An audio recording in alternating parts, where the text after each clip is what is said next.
শিওরে ষষ্ঠ দফা লোকসভা নির্বাচন, আর এরই দীঘায় চিন্তায় করেছে পর্যটক থেকে হোটেল ব্যবসায়ী।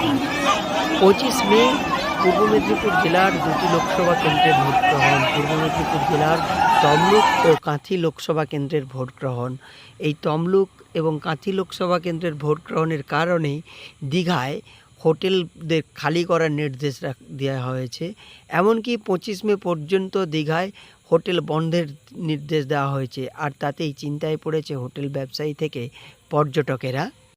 এবারে এই নির্বাচনটা এমন সময়টা পড়েছে, এটা হচ্ছে সামার ভ্যাকেশন চলছে।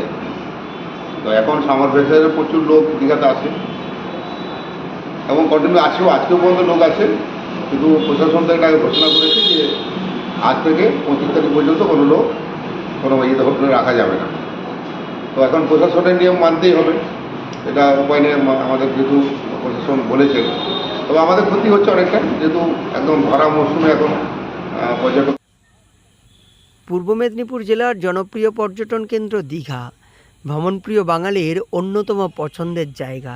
তাই প্রতিটা উইকএন্ডে দীঘা পর্যটন কেন্দ্রে পর্যটকের উপচে পড়া ভিড় থাকে। কাজের ফাঁকে উইকএন্ডে সমুদ্র স্নান বাড়তি উন্মাদনা জাগায়। কিন্তু চলতি সপ্তাহের উইকেন্ডটার চেনা দীঘার এই চেনা ছবি অনেকটাই বদলে যাবে, কারণ লোকসভা ভোট। আর লোকসভা ভোটের কারণেই দীঘার হোটেল বন্ধ, তাতেই ফাঁপড়ে পড়েছে হোটেল আরও ক্যান্সেল করে মানে শনিবার রাত পর্যন্ত কোনো লোককে আমরা করিনি। আমাদের একসঙ্গে আমাদের যে ইয়ে আছে, আমাদের ফর্মালি আছে, আমাদের হোয়াটসঅ্যাপ গ্রুপ আছে, তাদের জানিয়ে দেওয়া হয়েছে।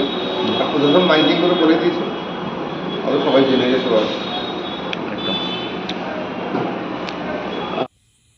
25 মে লোকসভা ভোট গ্রহণের কারণেই দীঘা দুদিন ধরে বন্ধ রাখার নির্দেশ দেওয়া হয়েছে। এই নির্দেশ প্রশাসনের তরফ থেকে দীঘার হোটেল ব্যবসায়ী সংগঠনকে জানানো হয়েছে। নির্বাচন কমিশনের নির্দেশ মেনেই এই ব্যবস্থা করা হয়েছে। নির্বাচন কমিশনের নির্দেশ অনুযায়ী ভোট গ্রহণের আগে এলাকায় বহিরাগতদের বের করতে হবে, আর তাই দীঘার হোটেল বন্ধ রাখা হয়েছে।